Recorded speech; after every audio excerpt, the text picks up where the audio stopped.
So hi guys, first of all, let me welcome you all to the Unacademy JEE English. This, as you know, is a brand new channel by Unacademy, and here every concept of physics, chemistry, and maths are being taught to you completely in English. Unacademy, as you know, is already India's largest leading platform for IIT JEE preparation. So we are trying to help you, all the students who are uncomfortable in Hindi, which you know is the major medium in which most of the content on YouTube is available.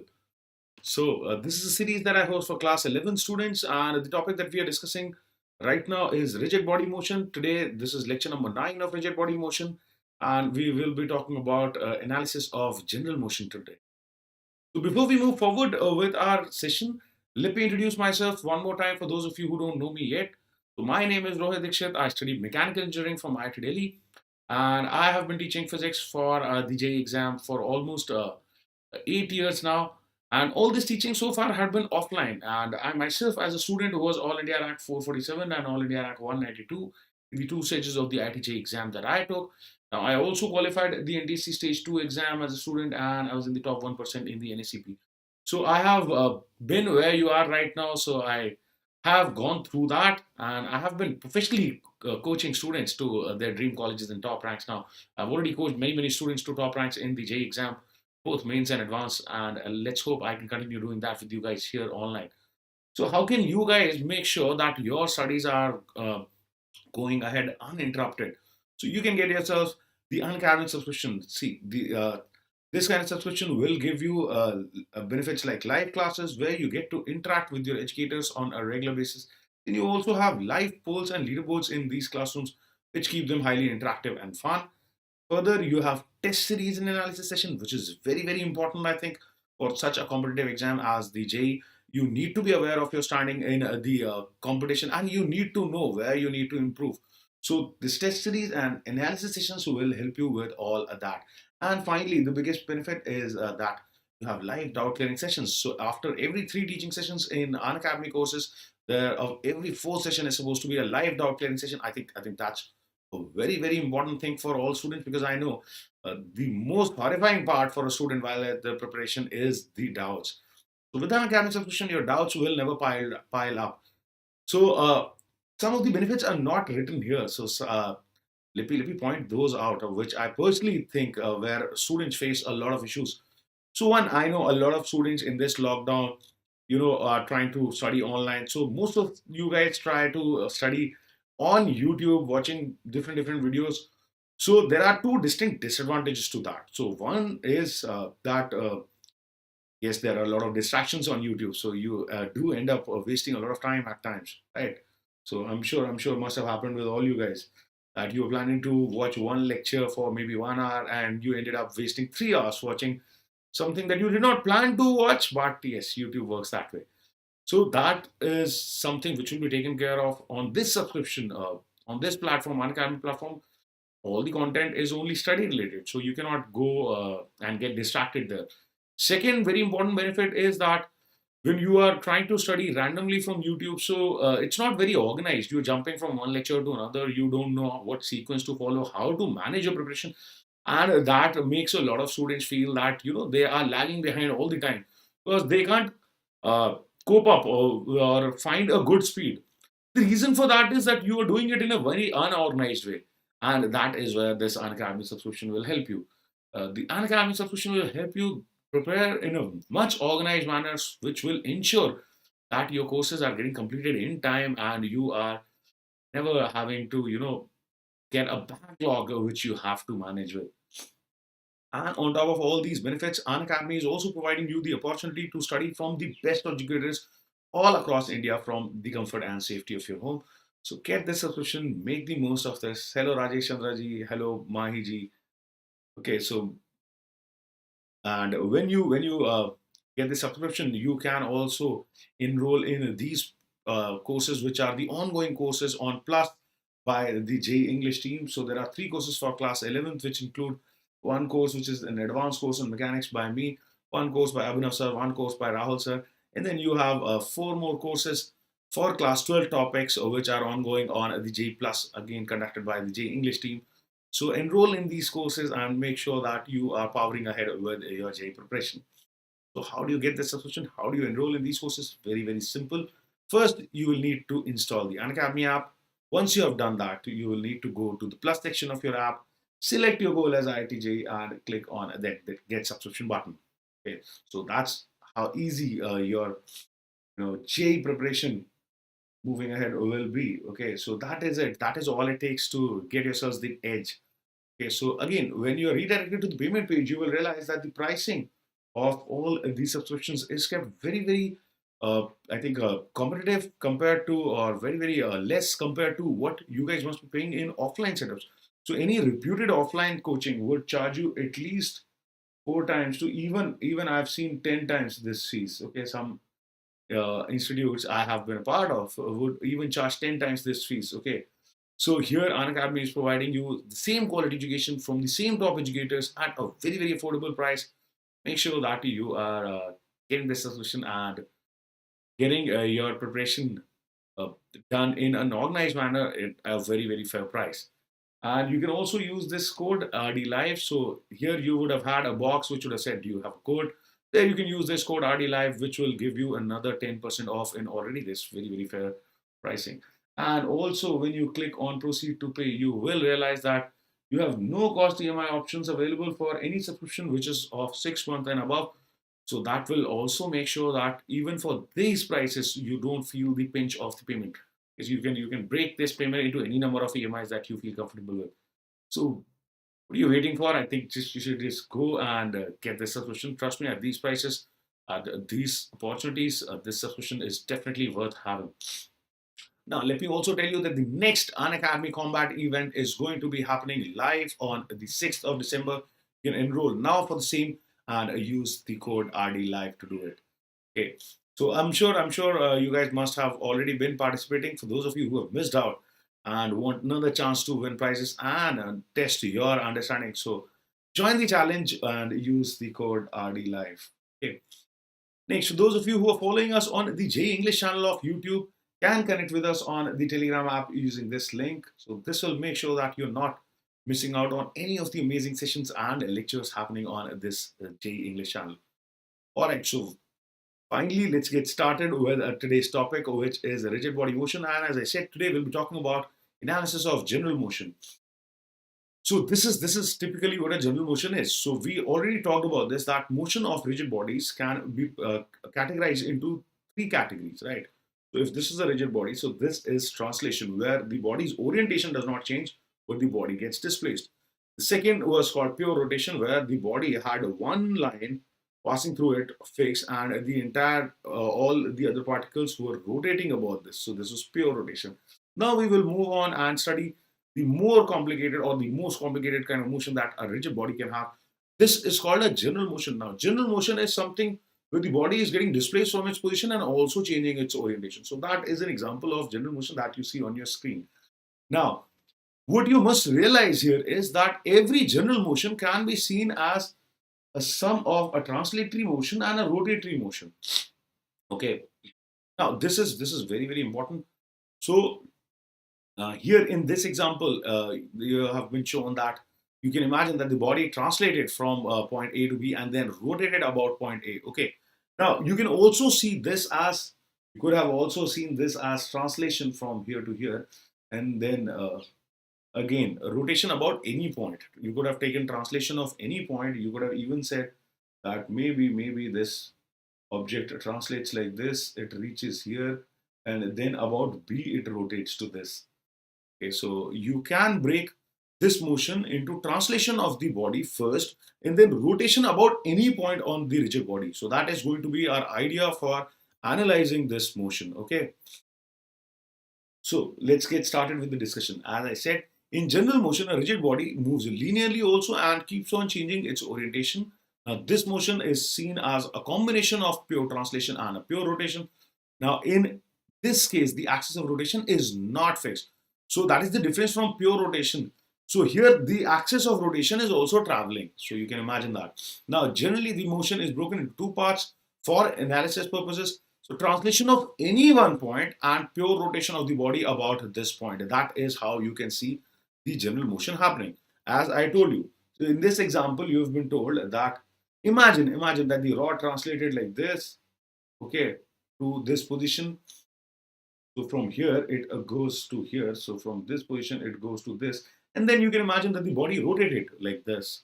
Okay. You could have also seen it as I said in the previous example, that this rotates or this translates from here to here like this. And then the rod rotates like this. So you can see the general motion as translation of any one point. Any one point doesn't matter. You could have seen it as the translation of center from here to here. You could have imagined that the rod reaches here and then it rotates about this point. So you can take one point, fix that point. Imagine that the body is first going to translate so that you make this point reach from its initial position to its final position to a translation, and then you rotate the body about that given point. So that will give you the final orientation of the body. Okay. So that is going to be an analysis technique. Okay. Remember this. I hope you can see that I can break it into translation of any one point and then rotation about that point. Okay. That should be clear. That is very, very important. Okay. So first we need to understand the mutual independence of the translatory motion and the rotatory motion. So this is very, very important. So you remember how we studied how to analyze 1D motion, and once we figured that out, we could easily analyze 2D and 3D motions. How did we do that? We realized that in 2D or 3D, the motion can be seen as a combination of two 1D motions or three 1D motions, and these 1D motions were mutually independent.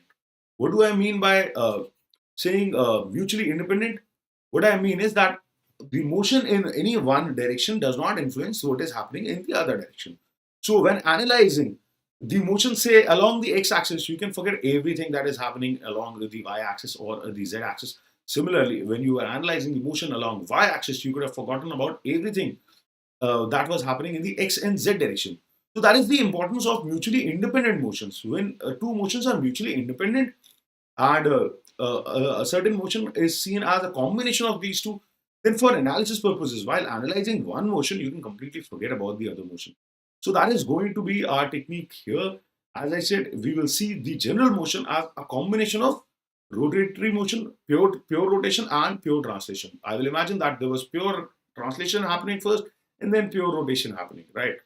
So if these are mutually independent, then I can analyze one, and while analyzing one, I can completely forget about the other, right? So let's see if they are mutually independent or not. So you can realize.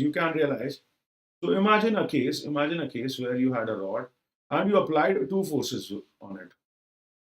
Okay, so you are applying two forces on it like this. So you realize you can give this rod. What will these forces do? These forces will have produced a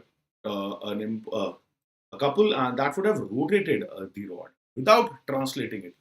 So you can make the rod rotate without making it translate. Similarly, if you had this other example where you had the same rod, imagine the same rod sitting like this, and you applied a force at the center or in line with the center of mass.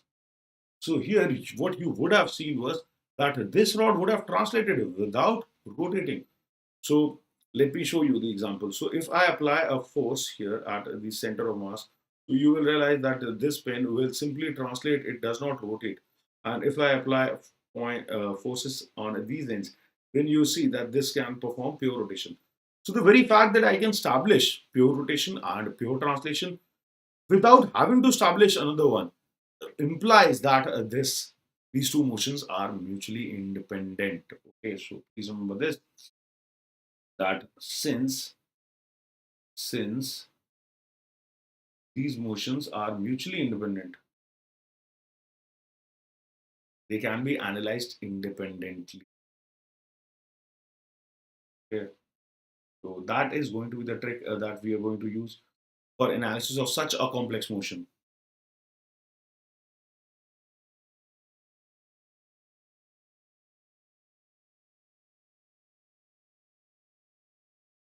So first we will analyze them independently. I will first consider the translation, and then I will consider the pure rotation. I will analyze both. I know how to analyze both. We have learned that. We already were analyzing translation. We learned how to analyze pure rotation.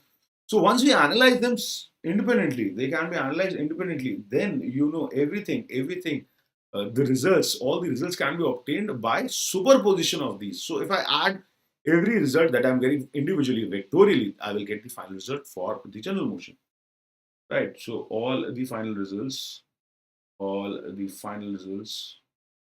can be obtained by superposition of the individual results. So that is going to be our trick.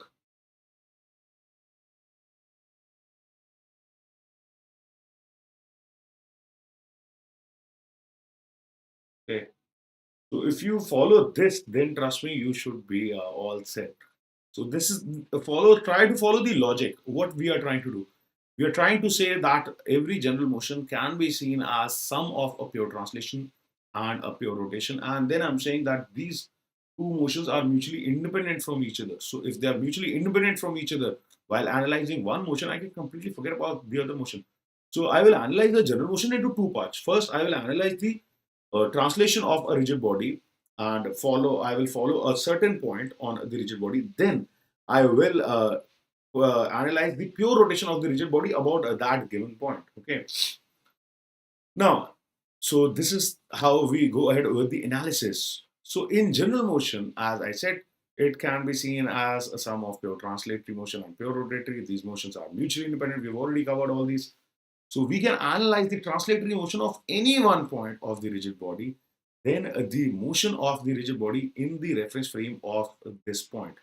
So what I want to do is, see, I know if I know the about motion of any point. So suppose if I know the velocities of any point with respect to ground, and if I know the velocities of all the points of the rigid body, so I all the I points about this point with respect to this point, then I know everything about then I know the velocities of all the points. So that is going to be our key analysis trick. Okay, we will analyze the motion of a single point, then we will analyze the motion of the rigid body in the reference frame of that single point, and then we will combine that so I can tell you everything about every particle of the rigid body. All right. So first we need to choose a point which we want to analyze. On a rigid body, we will choose some point for which we can analyze the translatory motion. Now, which point should I choose to analyze the translatory motion? The easiest one is to analyze the CM. Okay. So we will break our analysis into these two parts. First, we will analyze the motion of CM. I will forget about the rigid body. For pure translatory purposes, you know that the entire rigid body can be assumed to be a center point at the CM, and you can analyze the translation of the CM very easily. Why? Because it is only governed by the external forces. Okay. So good evening, Jazz. How are you? So remember this. That is why we are doing this. In fact, this thing is called Chaslis's theorem. Okay, Chaslis's theorem suggests that the motion of every rigid body can be uh, seen as translation of CM and then pure rotation of the rigid body about the CM. Okay, though that is not technically in your syllabus, but you do analyze all the motions of rigid bodies using this trick only. So you should now know that this is what Chaslis's theorem says. Okay. And so first we will analyze the motion of the CM and then we will analyze pure rotation of the rigid body in the reference frame of the CM. Now we had already discussed this, if you remember.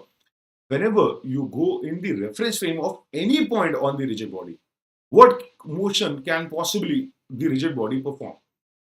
So if you are in the reference frame of any point on the rigid body, then that point is stationary for sure. Agreed? Now, if that point is stationary, how about all other points? All other points of the rigid body can only perform circular motions about it. Right? We discussed this. Because of the rigid nature of the body, two particles cannot move along the line joining them. They can only move perpendicular to the line joining them. So any point can only rotate about a fixed point of the rigid body. So I know in the reference frame of the CM, the rigid body will be performing pure rotation. So I need to analyze that, and I need to analyze the translation of the CM. If I can analyze both, then I can tell you everything that you need to know about the entire motion of the rigid body. How? Let's see. So this is going to be a problem solving strategy for analysis of the motion of CM. I know how to do that. So I will write this equation: summation F external equals m times ACM, where m is the total mass of the rigid body. ACM is the acceleration of the center of mass. Okay, so once I know that, now for analysis in the reference frame of the CM, what I'll do is, if I go into the reference frame of the CM, I will see that the rigid body must be rotating. So the equation that I can use for that is, all summation of all the torques about an axis passing through CM should be equal to ICM alpha. So from here, I am trying to, my aim is to find ACM, and from here, my aim is to find alpha. So if I can find the alpha and the ACM, then I can tell you everything that you want to know about the rigid body, where it is, what it is doing. Okay, let's see how. So as I said, once we know ACM and alpha, I can find out VCM and omega. This is assuming that initial velocity of the CM and the initial omega of the body were known. Okay. So we can find out the VCM and the omega at any given instant. Once we know that, let's see what we can do. Now, once these quantities are known, other quantities can be calculated. What other quantities? So first we will see if I can calculate the velocity of any general point. So let's imagine this is the situation. So let's imagine that this is the CM, and about the CM, the body is rotating with some angular velocity as shown, and the point or the CM itself is translating with a velocity vt vector at any time t, and the omega at any time t is omega t. So if I know that, then can I say what will be the velocity of any point? So if I take any random point p, and this, let's call this c, which is the CM. So velocity of any random point in the reference frame of the CM, what will that be? In the reference frame of the CM, the point would be rotating with omega vector. Agreed? So can I say, hello Amod, how are you? Can I say that the velocity of P in the reference frame of C, how much will that be? That will be, I hope you remember, omega cross R. So omega vector cross R, which is the position vector of P with respect to C. Agreed? And I also know the velocity of CM, or let's just use C only to make it short. So this is already known. So if these two are already known to me, now I can tell you the velocity of P in the ground frame. The velocity of point P in the ground frame would be nothing but a vector sum of these. So it will be VC vector plus omega cross RP with respect to C. Okay. So I hope everybody followed this. So here you are doing it vectorially. So make sure that you are using the proper directions and adding the vector addition, doing the vector addition for finding the velocity. So you realize if the velocity of CM was known, if the omega was known, then velocity of any point of the entire rigid body can be known. Second, the aim is to find the acceleration of any general point. So nothing P says, sir, by practicing previous year mains and advance, is it useful? Absolutely nothing piece. See, first of all, mains, I'll tell you a small little thing that mains people repeat a lot of questions. So there you have a direct advantage. If you are revising, if you are solving your previous year mains papers, there's a good chance that at least 2 to 3 questions would get repeated. So, okay. Even if that doesn't happen, so first of all, there is a good chance that that will happen. So advanced never does that, however. So even if suppose mains also doesn't do that, that will still give you the practice of the type of questions that they ask. Okay, so mains has a very typical way of asking questions. So they have a very peculiar set of lines on which they ask questions. So the standard almost remains the same. The same thing for advanced. So when you practice these, you know what kind of questions to expect. Okay, so definitely it is the best practice that you can get, because that is the exam that you're trying to crack, right? So you need to know your battle. You need to know your exam. Okay, so definitely practicing previous year questions will help. Okay.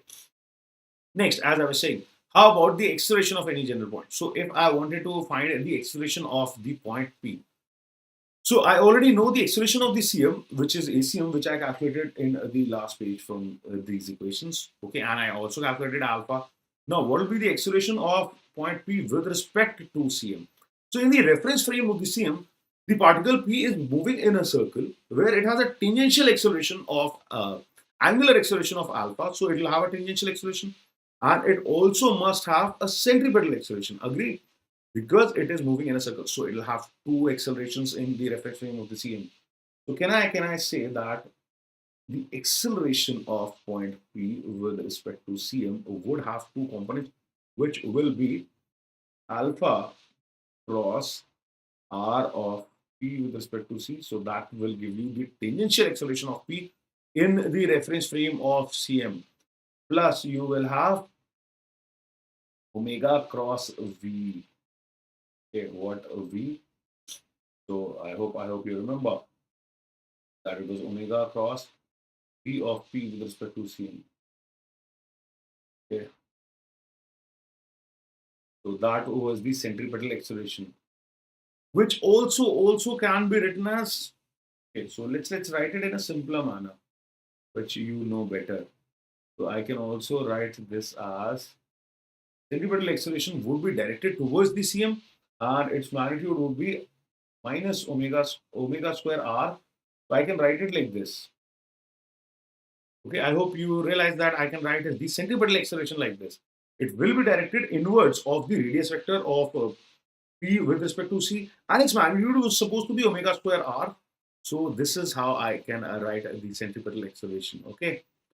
Now, this is the acceleration of particle P with the reference frame from the reference frame of C. I also know ACM is known. So all you need to do is for finding the acceleration of particle P with respect to the ground, all you need to do is vectorially add these. So you realize if the alpha, omega, and VCM and ACM were known, then you could have found the velocity of any general particle at any time. Okay, similarly, you could have also found the acceleration of any particle on the entire rigid body at any time. Okay, I hope. So that is one thing that I have achieved. If I knew these four things, so four things need to be known: PCM, omega, ACM, and alpha. With the help of these four things, I can tell you the velocity and acceleration of any point on the entire rigid body. All right. Next, what else are we looking to find? Maybe we wanted to find the total momentum of the rigid body. So how can we tell the total momentum of the rigid body? So any guesses? So think about it. If somebody asked you, again, you know four things. So you analyze the motion and you found out yourself four things. Okay, after doing the analysis, I told you you have found four things. ARJ says, "Sir, can I ask something? Need your advice." Yes, absolutely, ARJ. Please go ahead.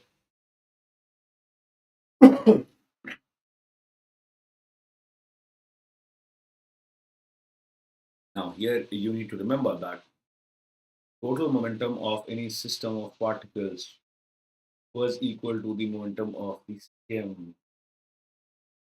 I hope you remember that. Now, here your system of particles is the rigid body. You already know the velocity of the cm of the rigid body, right? So this would be m times vcm. That's it. In one line, you know the total momentum of the entire rigid body, right? Similarly, suppose you wanted to know the total kinetic energy of motion. Okay, then can you do that? Turns out, yes. Again, you need to remember something, and this I have proved. Okay, I have shown you the proof of these two things. Okay, this proof has been shown earlier. Proof was shown earlier in the momentum chapter. You can find the proof. Again, here also proof was shown earlier. I will tell you what the equation is that I'm talking about. So, kinetic energy of any system of particles, K of any system of particles was equal to K of Cm, K of Cm plus K of system with respect to Cm. Again, proof shown earlier. In the momentum chapter, you can find the proofs of both these.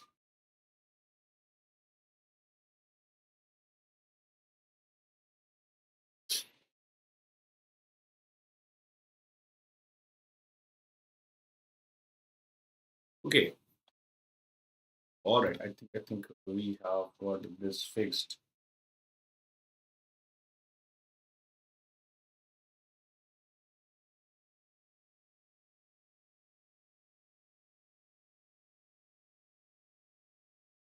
Yes, so finally the stream is back, I think. So I don't know what happened. My software suddenly got hung. Okay. Anyhow, so yes, ARJ. So yes, I know that happens when you make different plans. So next time, what you must do is you should make a plan which you know for sure that you can follow. No, okay. And I know. Often that happens that you are unable to follow plans, but that is what will make all the difference. ARJ, a lot of discipline is required. Okay, so please realize that. See, I also as a student used to have a tough time doing that. But then I'll tell you what I did. What I did was instead of making a timetable, I would decide topics. Okay, so instead of defining time, I would, as I said, fix timings for fixed topics for days. Okay, so for instance, there was this huge book of chemistry that I was trying to study, and I couldn't figure out how to complete that. So I decided that it had some 3 chapters or something. Okay, and I had taken a 1 month target. So I decided that every day I will finish at least one chapter. Okay. And I will not get up till one chapter is finished. Okay. So that is the kind of thing that I did. So when I would sit down, I would start studying. Now, even if for 2 hours I've been studying and I'm feeling tired, I would not get up from my seat. I would maybe close my eyes for 5 minutes, have some water, and then get back to the chapter. So that is what worked for me. That is how I was able to finally study the complete book because I had been trying making schedules, and it used to take so much time studying that book because that book had such a detailed things and it was huge, as I said, that book. So that worked for me. That is what you can try instead of keeping timings. You can decide topics, okay, and just don't get up till you have completed a topic. Okay, maybe you can try that. All right. So coming back to the discussion, the kinetic energy of the rigid body can now be written as first the kinetic energy of the CM, which I know is nothing but half m VCM square.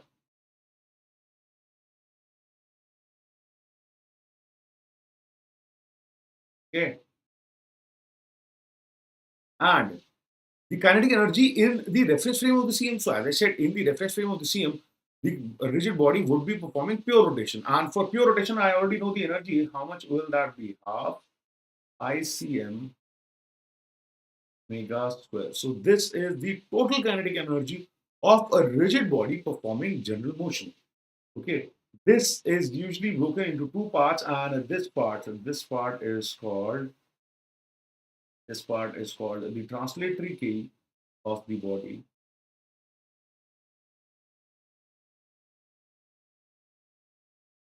and this part is called the rotational key, rotational kinetic energy of the rigid body. Okay, this is how you can write the total energy. Hello, Srinjoy, how are you? Okay, so this is how you can write the total energy of a rigid body also. So as I said, just by knowing four things, the ACM, the alpha, the VCM, and omega. If I know these four things, then I can calculate. I can tell you velocities of every point, accelerations of every point, the total momentum of the body, the total kinetic energy of the body. What else is left? What else is left? So then you have angular momentum, and right. So okay, so yes, so let's just also write the angular momentum. Okay, so let's add page. The angular momentum was left, I think. That is the only thing left for us to find for the body. Okay, see how we can find that. So, angular momentum, you already know. about any point P, whether it is lying on the body or outside the body. Uh, so angular momentum L can also be found. So angular momentum of the rigid body about any point P. How do you write that? That is angular momentum of Cm with respect to P plus angular momentum of rigid body with respect to C. I hope you remember this again. Proof has been shown earlier. I have shown you all the proofs. Proof shown earlier. Right. So now I can write all these terms. So this would be nothing but the angular momentum of the Cm would be R of C with respect to P cross PCM, which is M times VCM, right? Plus this I already know was ICM omega. I hope you remember we had talked about this, that this is called the spin angular momentum. The total angular momentum is sum of two momentums, the spin angular momentum of the body plus the angular momentum of the CM. So this is how you can write the angular momentum also now. Okay. So yes, Ranjoy says, sir, any one class, please do solve the JEE Advanced 2016 rotation toughest question. I need that solution. So what question are you talking about? 2016. I don't know. Don't remember which question would that be. Okay. I'll find out, and don't worry. I will discuss that also. So there was one question. I think. Are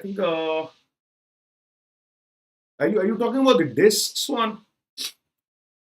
The discs which are rotating, two discs about an inclined axis.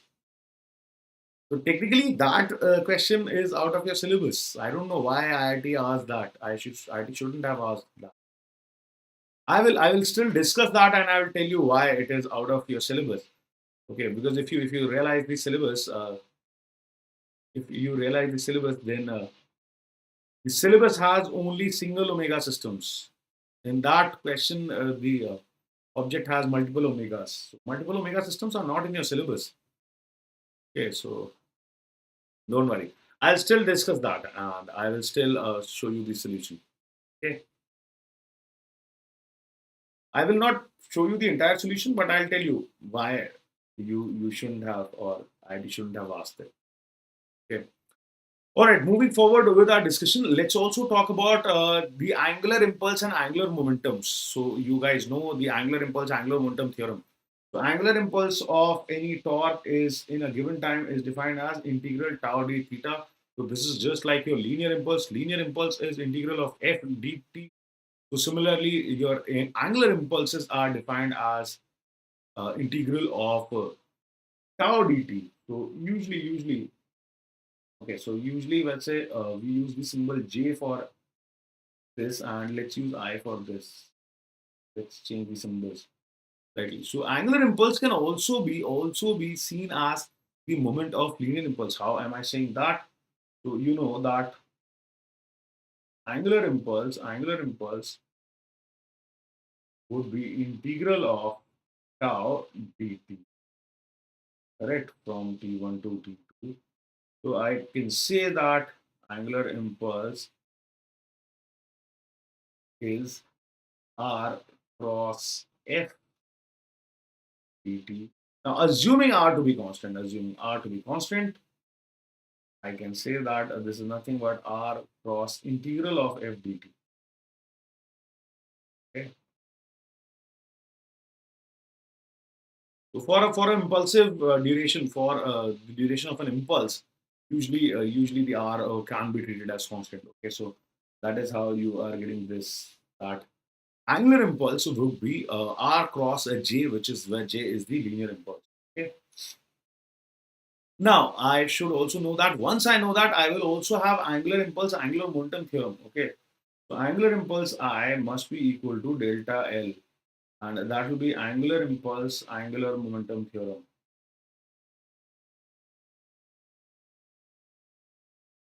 Okay. I hope you will realize that. This is just like your linear impulse momentum theorem.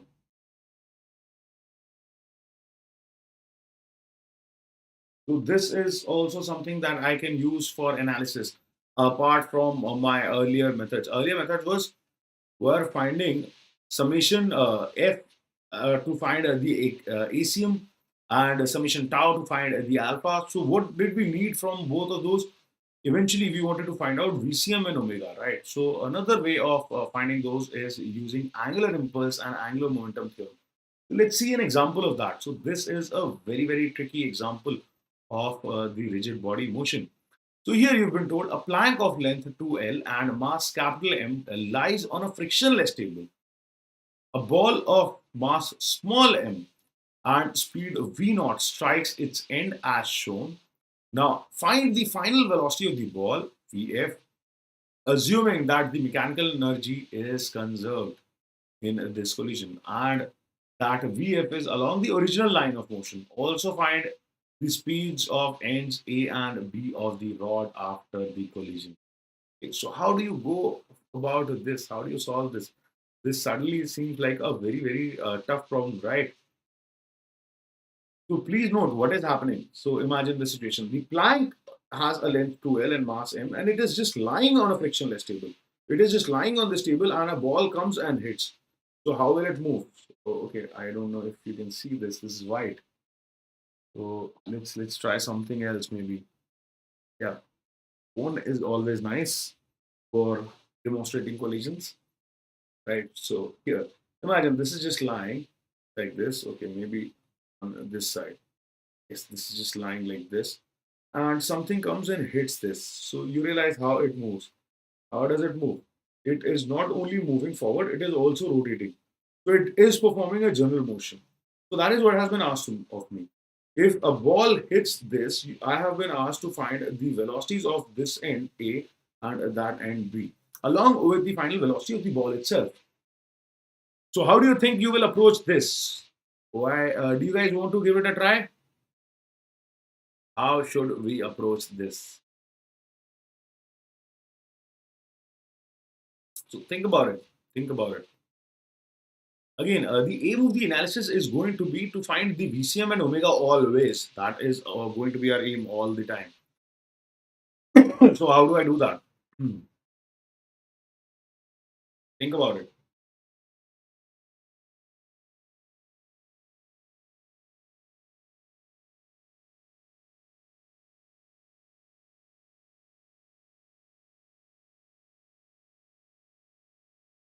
Okay, any ideas?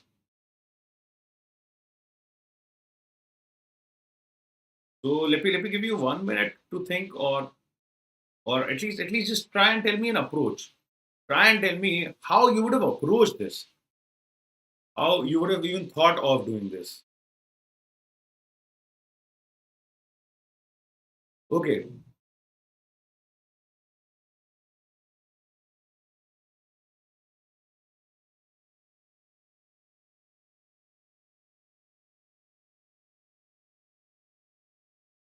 okay. So, ARJC, there is no fixed method. Okay, there is no fixed method that works. If you follow this one thing, then you will be fine. So, whoever is saying that this method is wrong and that method is correct is mistaken.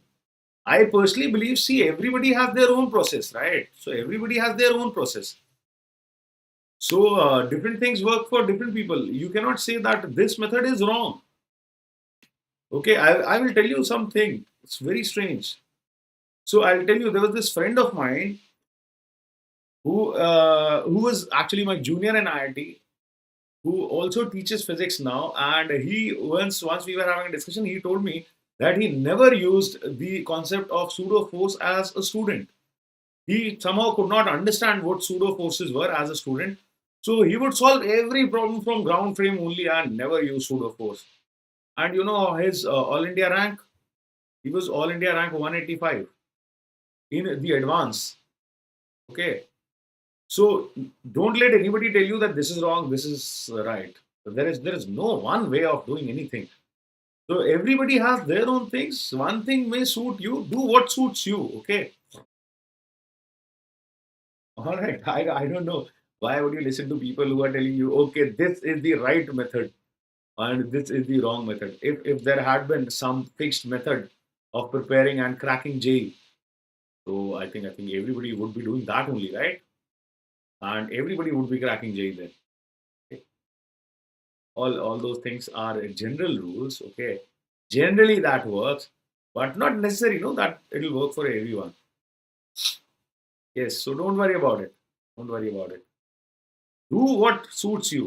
Okay, that has always been my philosophy also. I So when I was a student, my father used to tell me, this guy studies for 8 hours a day, this guy studies for 12 hours a day, 14 hours a day. You don't seem to study enough, है ना? So I told you I think I never exceeded 8 hours a day ever. My studies usually would be 6 to 8 hours a day. That's it. And my father was like, I don't think you study enough. Other students are studying 10 hours, 12 hours. I was like, fine, I am getting better marks than them. I used to get better marks than most of them. So I would follow a method that suited me. Don't listen to people. People will tell you you should study 15 hours a day. Not necessary. I never studied ever more than 8 hours a day ever. 8 hours also just before the exam, probably a few months before the exam, I stretched it to 8 hours. Otherwise, it would be 6 hours for major part of my preparation. I never studied for more than that. Okay, never ever did I study more than 8 hours ever. Okay, even on an off day, I couldn't study more than that.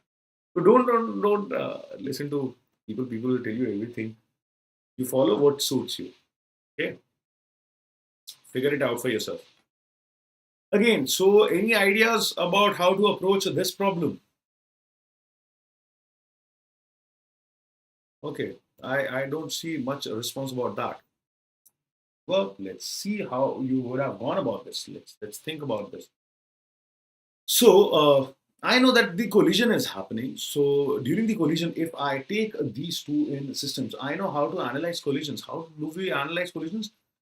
The first thing that we used to do in analyzing collisions was the conservation of momentum. So let's go back to that. So if I consider both of them as one system, okay. So can I apply a conservation of momentum? Yes, I can, because there is no force in the x direction, no external force, right? Okay. So that is going to be my first step. I'll write, since summation f external in x direction is 0, therefore px summation px will be constant. So I can use that. So what was the initial momentum? Just before the collision, I had this mass m moving with a velocity v naught. So initial momentum was mv naught. Okay. Finally, what is happening? I will assume that after the collision, let's assume that this ball, let's draw these with two different colors. This ball after the collision, let's say, moves with v1, and after the collision, let's say that the rod part, the CM moves with some v2, and I will also realize the rod would be rotating with some omega about the CM. Okay, can I say that after the collision, this may be the situation? The CM probably would move with some velocity v2, and the rod would have been rotating with some angular velocity omega. Okay. So if I can write that, then this is the initial momentum. What will be the final momentum? The final momentum would be the sum of the momentum of the ball and the momentum of the rod. Momentum of the ball, that would be, so this is equal to mv1, that is the momentum of the ball. Okay, what is the total momentum of the entire rod? I told you that is always the momentum of the center of mass.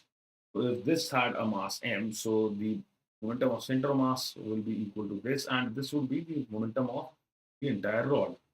So this is the equation that I'm getting from conservation of linear momentum. Let's call this 1. So what all do I need to find? So I needed to find V1, and if I can find V2 and omega, you realize if I know V2 and omega, I can immediately tell you the velocities of A and B. Right? I hope you guys can see that. The velocity of A and B can be found easily if I know V2 and omega. So these are the three unknowns that I'm aiming to find. V1, V2, and omega. If I know these, then these are the three things that have been asked. Final velocity of the ball, the speed of end A, speed of end B. So I already have one equation. So I need two more equations, right? So more equations. How do I get two more equations? So I have to use two more equations. So one way is that look at the question. It says that mechanical energy is conserved. So if the mechanical energy is conserved, what kind of collision are we looking at? Think about it. Try and let me know. What kind of collision should that be? In what collision is the total mechanical energy conserved?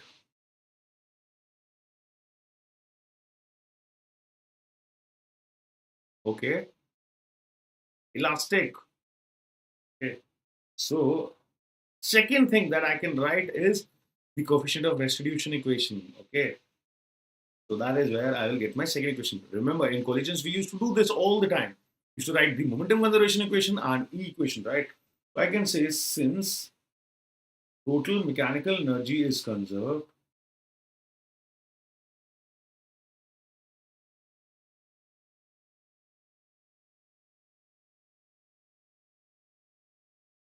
so collision collision is perfectly elastic.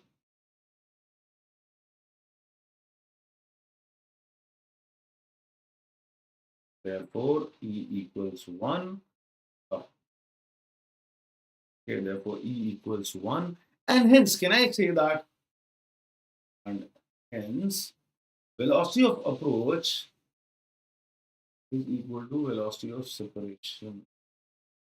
Now, one thing.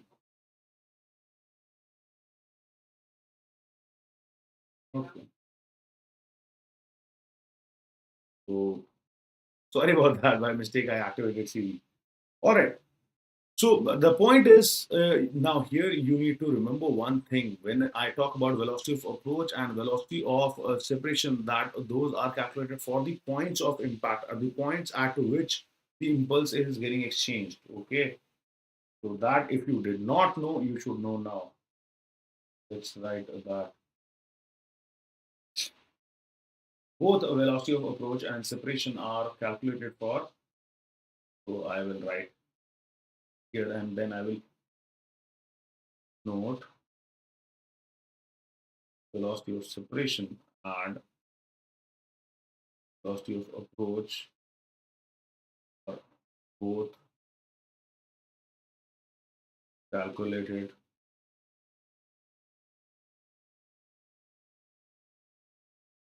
for the points of impulse exchange.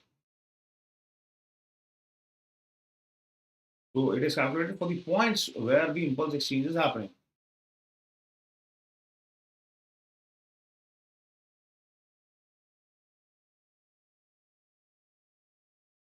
You need to remember that.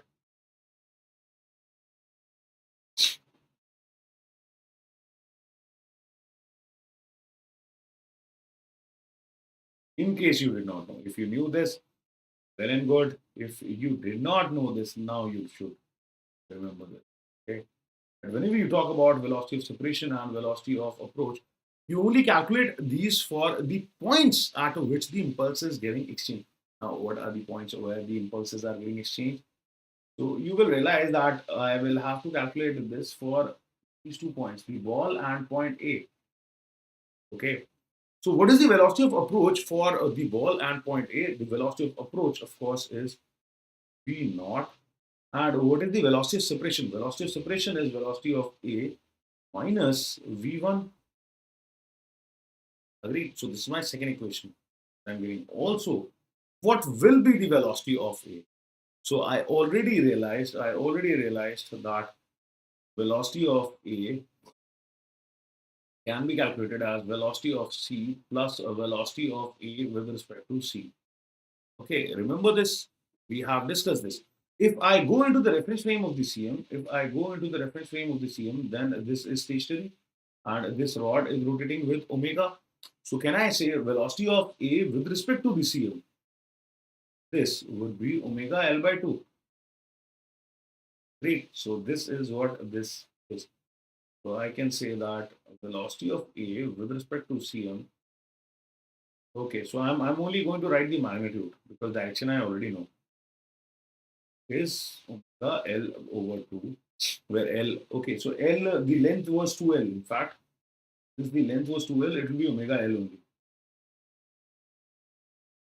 Okay, because this is L, this is L. So I can get rid of this 1 by 2. Correct? Now, velocity of C I already know is how much? That was V2. So what I will write is that I will replace this here. And the second equation that I'm getting is V naught equals V2 plus omega L minus V1. So there I have got the second equation from the restitution equation. Okay, I hope everybody followed this. If you have any doubt regarding what I'm saying, then you can feel free to write your doubts or mention your doubts in the chat. So now I have two equations and three unknowns, right? What are the unknowns? V1, V2, and omega. So I need to somehow find a third equation, okay? If I can find myself a third equation, I will be able to solve this, correct? How do I find myself the third equation now? That is the question. So think about it. Think about it. So whenever you want to solve any problem, and this is what I used to do. If I can't figure out how you are getting that equation, so I would remember, okay, what all do I know? What all are the tools that are available for me for analysis of any motion? Okay, what all have I learned so far? So let's make a list of that. Okay, we can make a list on of that on a separate page, right? Oh yeah, I had left another page for this. All right, so we'll do. So let's make a list of everything that we have learned, all the tools that we have acquired for problem solving. So first, I learned about Newton laws. Okay, then we studied about work, energy, power. So in work, energy, power, I can use energy conservation, or I can use work energy theorem, right? So here, of course, I have F equals ma equations. Or and now I can also talk about tau equals I alpha. Okay, I hope you understand that. You have two kinds of equations for NLM now, F equals ma or tau equals I alpha kind. One for translation, one analog for rotation. Then I had momentum. We had studied momentum. On momentum, what do we do? Either we apply the conservation or we apply uh, impulse momentum theorem. So standard symbol usually is J for impulse. So J P theorem.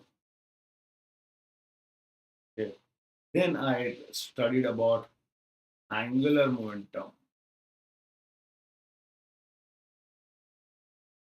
And here I can either apply L conservation of angular momentum, or again angular momentum theorem.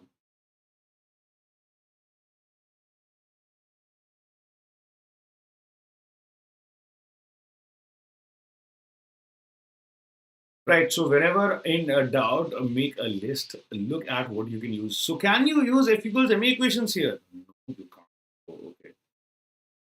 This is gone. So no. Tau equals I alpha? No, because I don't know the force. So how can I calculate the torque? How about work energy theorem? I could have used energy conservation, but please note that when you are using the fact that E equals 1, then you have already considered that the collision is elastic.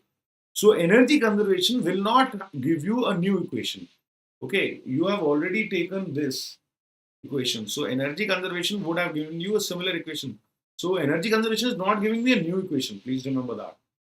I could have used energy conservation or the E equation. Okay, so for collision, please remember you either use the E equation or use energy. Okay, using both is not beneficial because they will essentially give you the same similar equations, so which you won't be able to solve. Okay, so this I cannot, work energy theorem I cannot because I don't know the work that is happening. Momentum conservation we have already used. This I can't. How about angular momentum? So is the angular momentum conserved?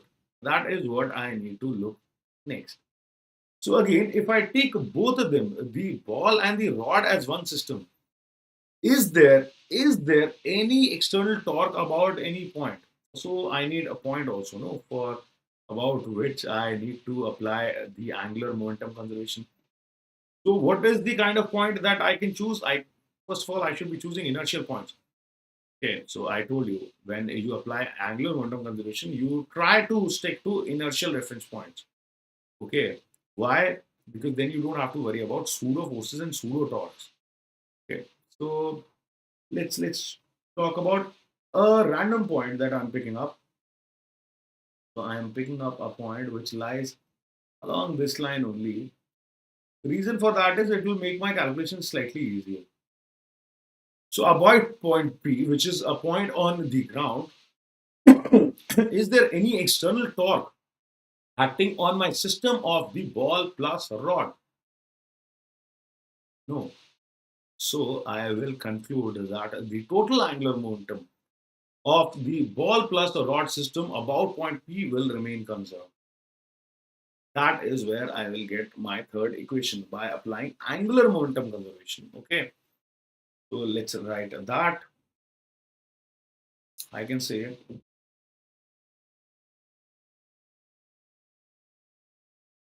that since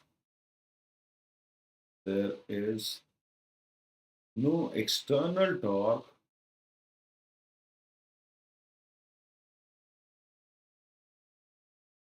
on the ball plus rod system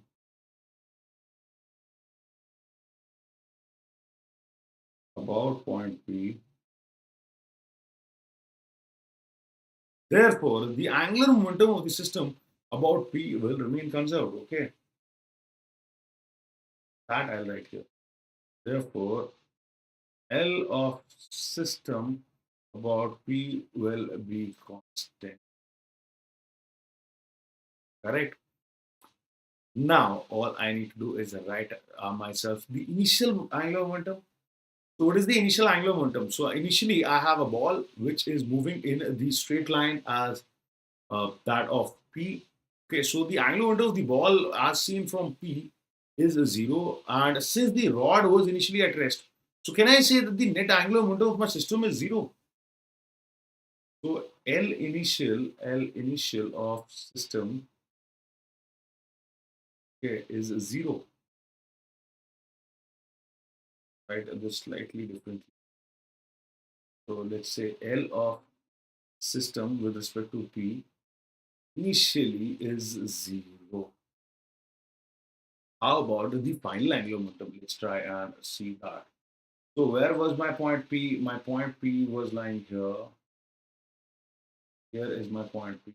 About point P, does the ball have any final angular momentum? No, because the ball is also moving in a straight line from a P. So the ball doesn't have any angular momentum. However, I will see that the rod has an angular momentum. Okay, so I will realize if I want to write my final angular momentum of the system with respect to P, so then I'll first write the angular momentum of the ball itself, which is 0. Okay, this is for ball. Now for rod, I will have How to find it? Spin angular momentum plus angular momentum of the CM. So angular momentum of the CM, you realize, would be L times, so this length is L. So MVR, right? R perpendicular, and the sense of rotation is anti-clockwise, so plus K cap. So that would be plus M V2 L times K cap. That will be the angular momentum of the CM. Okay, I am directly writing the vectors. You should practice that. And what is the spin angular momentum? That is minus ICM omega and K cap. Why? Because the omega is in clockwise direction. So that would have produced an angular momentum in the opposite direction, correct? So all I need to do is, since this has to be 0, so can I say that MV2L would be equal to ICM omega. ICM omega would be 1 by 12 M L square. L is 2, so L square would be 4 L square. Okay, I hope you realize. The length of our rod was 2L. So L square would be 4L square times omega. So this M and M would have gotten cancelled. This and this would have gotten cancelled. This 4 and this would have gotten cancelled. The equation that I'm getting is V2 equals omega L over 3. That is. So finally, I have myself these three equations with three unknowns. Okay, so now I can calculate all the unknowns. Let's quickly see all that. So from here, I will say that omega L equals 3V2. If I substitute this value of omega L here, 3V2, so what I get is, therefore, V naught is equal to 3V2 here, V2 here, 4V2 minus V1, that. And I also knew that, okay, so I need to find V1. From here, I can say V1 equals V naught, or 4V2 minus 4V2 minus V naught. If I substitute this value later, this value I will substitute here, then you realize I will find V2. And I can find everything then. Okay, once I find V2, I will find V1, I will find omega, and once I have omega, then I already discussed velocity of A with respect to this is this. So velocity of A with respect to ground, this would be V2 plus omega L. How about velocity of B? So you will realize for B, the velocity of B with respect to CM, your B with respect to CM would be minus omega L I cap. Let's write this as plus I. So what would be the final velocity of B? So final velocity of B with respect to ground would have been V2 minus omega Li. Okay. So if I can find V1, V2, and omega, then I can find velocities of both the points of A and B, and the final velocity of the ball also. Okay, so let me know if you followed these. So the analysis of general motion is not going to be easy. These questions are lengthy. That is what makes them so tough. You have to think a lot in these questions. You have to think. So these are the approaches. But if you try to follow this, I think you should be fine. So always make sure that you have this written down and you are trying to figure out what all can you use. Can you use this? Can you use this? Can you use this? So think about every possibility and write the equation accordingly. Now, that is why I said understanding of the logic of where momentum conservation can be used, where energy conservation can be used, where angular momentum conservation can be used is very important. Okay, so you are using momentum conservation because of this, because you knew this is true, therefore this can be. You were using the E equation because the mechanical energy was conserved. So that is essentially conservation of energy. Okay, that is why you use this equation. Okay. You should know the logics of using every equation. Why are you using a particular equation? If you You can figure that out and which equation you should be using. Then things will be easy to solve.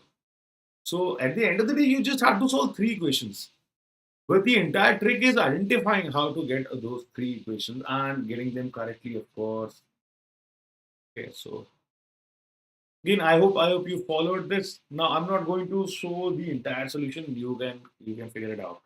We have three equations, we have three unknowns, the values can be calculated. Okay. Let me know if there is any doubt. Okay, so I will give you 1 minute to go over this, and if there is no doubt, then we will move forward with our discussion. But this is how you will analyze. This is an example of how you can analyze uh, a general motion. Okay. So first you analyzed. Today was your first class at IIT Bombay. Very nice. So what department did you join? Which branch?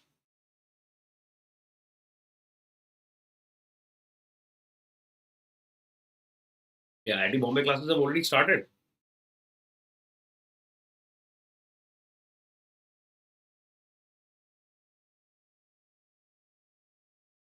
Chemical. All right, KKS. Great. So, but right now, are you on campus or is it happening online only?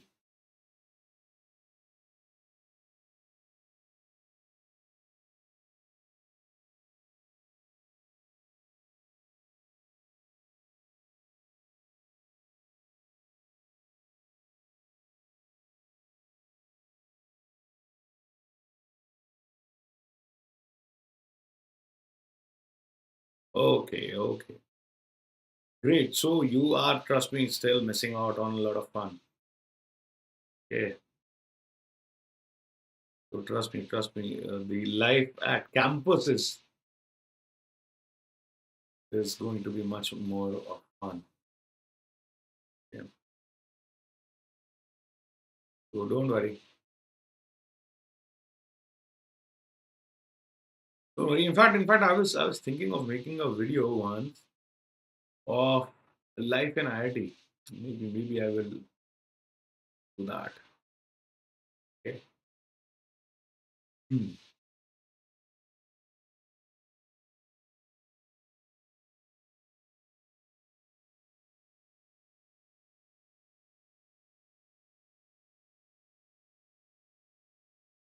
Hmm.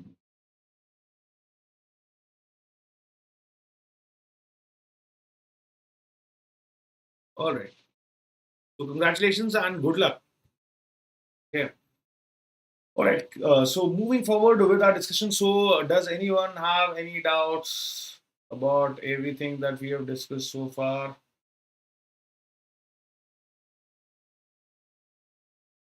And let me know if there is any doubt of any kind.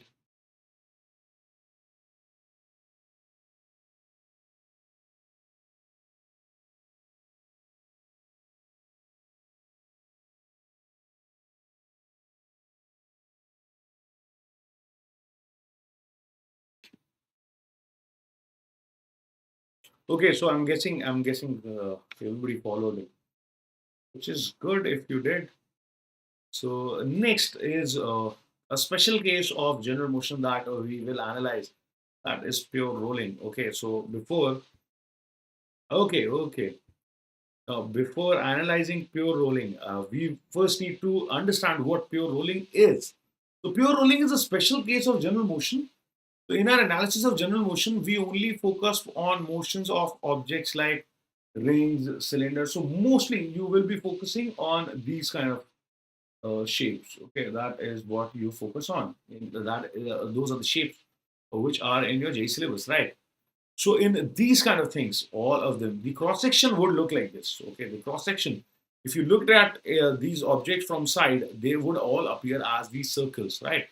So pure rolling is not only defined for these, by the way. Pure rolling can be defined for any kind of shape, but pure rolling is defined as the motion of any object in contact with a surface such that the relative velocity of the 2 points in contact is zero. So the example here is that imagine this is the body that is moving and this is the surface in contact with which is in contact with it.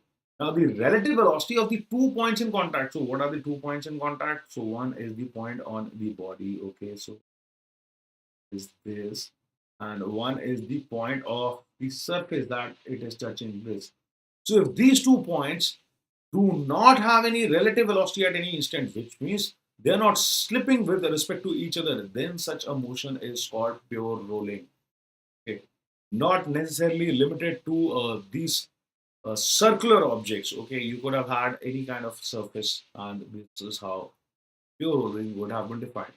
That the 2 points that are touching each other should not slip with respect to each other. Okay. Other possibilities of motion are forward slipping and backward slipping.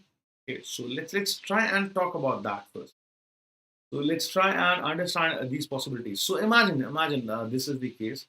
So your body is moving like this, such that your surface is moving with some speed of v, and your CM is moving with a speed v1, and your body is revolving with some angular velocity omega with respect to the CM. Then what can you say about the speed of point A? Can I say that the speed of point A would be this direction v1 minus omega r? Can we say that, right? If this is r, then I can say that the speed of A is in this direction. How about the speed of the point which is in contact? This is moving with v, which is this, correct? Now there are three possibilities, as I said. Imagine if if v equals v1 minus omega r, then the motion is called pure rolling.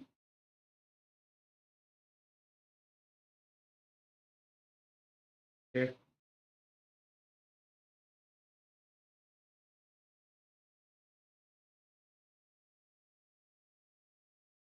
understood. Next, so what all can I say about that? Okay, so we will talk about that later.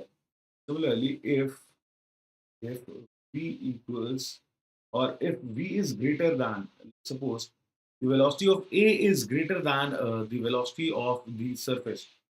So if v1 minus omega r, let's say v1 minus omega r is greater than v, then I can say that this is called forward slipping. Why? Because the point A of the body, which is touching the surface, would be slipping forward with respect to the surface. So when I say forward and backward, the direction of slipping is seen for the point of the rigid body. Okay, so this is called forward slipping.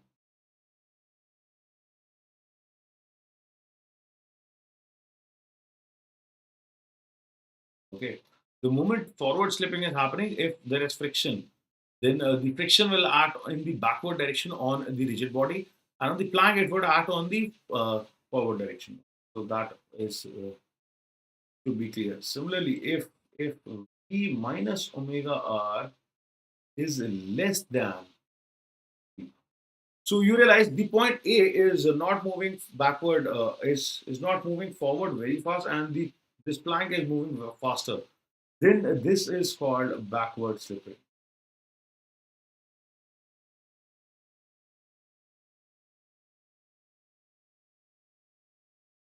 Okay.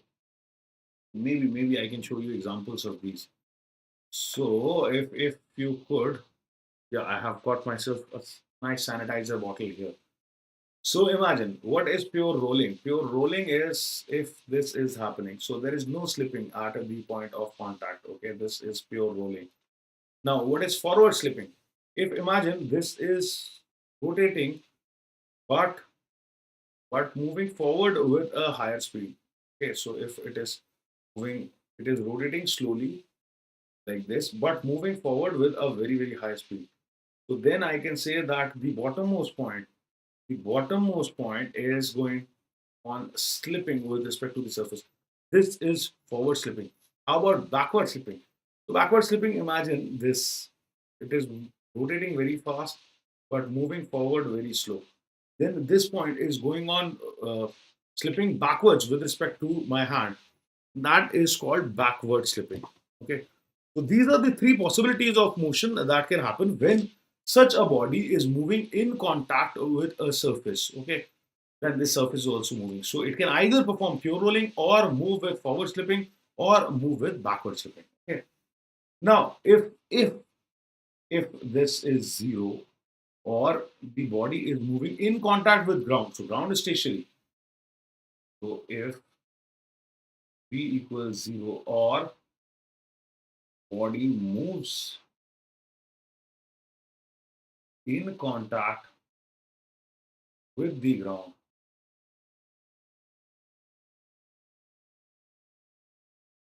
then what you will see, then you will see condition for pure rolling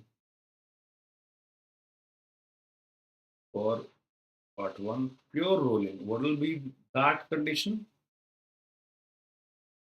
Will be that again.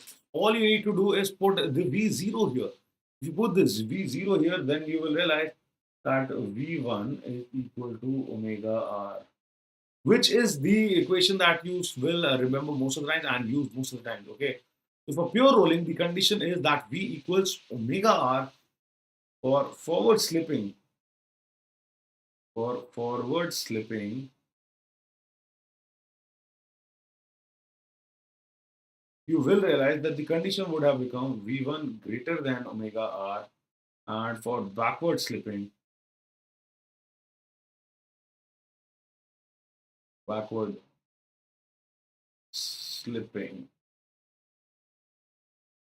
would have had V1 less than omega R. V1 is the velocity of the CM. So these are the conditions for pure rolling, forward slipping, and backward slipping. Okay. All right, AP. Next, okay. So before we move ahead, I needed to discuss some other things. Okay, but we are running out of time. Maybe I will discuss those things tomorrow in the next session. That is day after tomorrow. Okay. So yes. So I wanted to show you that you can cause when you cause the motion of this object, then there are three possibilities in which the motion will get started. So maybe we will take up that in the next class as a question, maybe at the starting of a discussion, and then we will move forward to pure rolling, and then we will discuss the characteristics of a body performing pure rolling. All right, so that is where I would like to wrap it up for today because today we are almost out of time. So yes, this is everything that I wanted to discuss, and I wanted to give you a problem also. Okay. But that will all happen in the next class, so don't worry about it. So right now it's time to for us to wrap up this session because I know Abhinav sir's class timing is happening. We are out of time. So yes, before I leave you, let me just remind you this last thing. So as I said, if you are studying online, then the best way is to study online in a planned manner and with the Unacademy subscription, where you will get the professional guidance of all the best educators in India. So how do you make sure that you are doing that and getting an edge over your competition? Okay, so you should be getting yourselves the Unacademy subscription. And okay, so Sahitya Singh says, sir, what is the difference between gravitational force of gravity? So gravitational force is the force that any two masses exert. When we talk about gravity, then we generally talk about the force of gravitational force of Earth. Okay, Sahitya. So when we talk simply about gravity, we usually are referring to the gravitational force of Earth only. Okay, when I say acceleration due to gravity, I hope you realize acceleration due to gravity means acceleration due to the gravitational force of Earth. Okay? Yeah, I got that. I got that. Okay. So as I was saying, so if you haven't gotten your Unacademy subscriptions, get them and boost your J preparation. And this is how you should be doing it. First, you will install the app. Once you've done that, go to the plus section of your app, select your goal as IITJ and click on that get subscription button. All right. And when you are redirected to the payment page, you will realize that the pricing is already very, very competitive, which will be made even more attractive if you use this code RD Live. When you use this code, you will get an additional 10% off. Okay, I hope, by the way, I have answered your query, Sahitya Singh. Okay. And again, remember, when you click on proceed to pay, you will also realize that there are no cost EMI options available for all subscriptions of 6 months and plus. So trust me, I have been a part of offline setups. So Unacademy is providing you great quality education at a very, very fair and affordable price. So make sure you get this subscription at these prices. The kind of quality content, the kind of personal mentorship that you are getting is definitely worth it. Okay, so go get yourselves the subscription, and then you can also enroll in these courses. So there are three courses of class 11 topics that are running currently on the Unacademy Plus app. These are being taken by the JEE English team. You have another four courses of class 12 topics being taken by the JEE English team on the Plus. You can get yourselves the subscriptions, be a part of these courses, boost your JEE prep, get ahead of that competition. Again, if you like today's video, then don't forget to press the like button. And as I said, if you can't afford the subscription, then you can always follow us on the YouTube. And I've already told you, the YouTube had some disadvantages, but nevertheless, you are being provided with the same quality content that you will find anywhere by Unacademy completely for free. So make sure that more and more students benefit out of this, especially those who can't afford the subscription. If you can afford the subscription, then you must get the subscription. If you can't afford the subscription, then also you can follow us on this channel, and make sure you guys are sharing these videos with as many students as you can, so that more and more students can benefit out of this. Okay.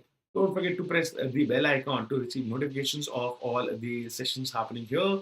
The PDF of all the slides used in today's lecture would be available for download very, very soon. Okay. Now, before I leave you, let me remind you that the next Unacademy Combat event is going to be happening live on the, okay, not 22nd. So I forgot to update this. 6th of December. Okay, I think in the first slide I had made the change. There I forgot to make the change. So 6th of December, that is going to happen. You can enroll now using the code RDLive.